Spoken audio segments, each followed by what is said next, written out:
I'm Don Foster, Principal Attorney at the Offutt Kerman Law Firm. It is my pleasure to introduce you to Jane Scaccetti, the CEO of the Drucker and Scaccetti accounting firm.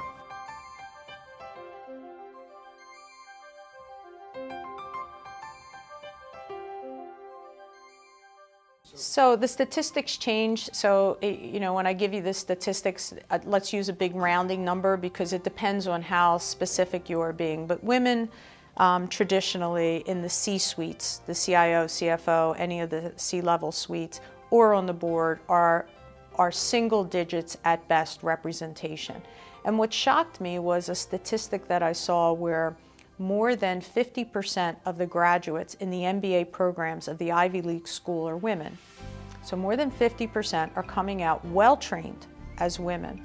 And the funnel, if you think of it as a funnel of women coming into the top, and then I know this is going downward, but just the thinning out of that as you get to the C-suite, they're starting out greater than 50% and they're ending up at 7 to 10%. So what happens? What happens along the way?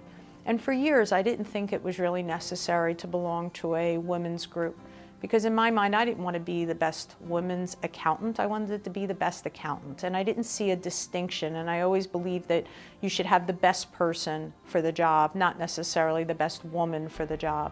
What I tell the young people that are coming along is I obviously got it wrong. And I couldn't get us to 50-50. So what are you going to do to get us to 50-50? And I think there's a lot of things that need to change. And there's no silver bullet that's going to correct any of it. It's multifaceted.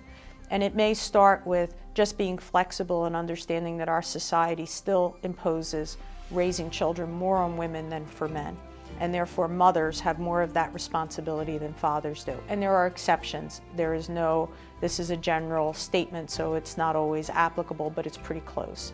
So if we allow them to have flex schedules, so if they can work from home one day a week, if they can leave at 3:30 but get back online at 7:30 to finish your project that you only care about getting by 9 a.m. the next day, that is a way to encourage women to both can stay in the workforce and still produce and feel like they're valuable.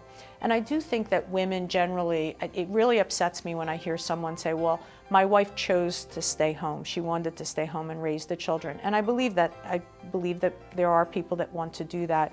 I just want to make sure that women understand that they can have more than just one or the other, that you can really have both. And when I hear someone say, can I have it all? And I say, yes, as long as you recognize that you may not do all of it perfectly.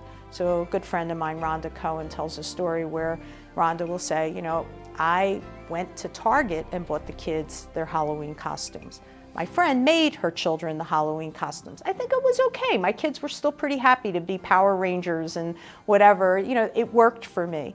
And this truly happened to me. You need cookies for the next day's birthday celebration at school. It's now 7 o'clock at night. I'm trying to get home from work.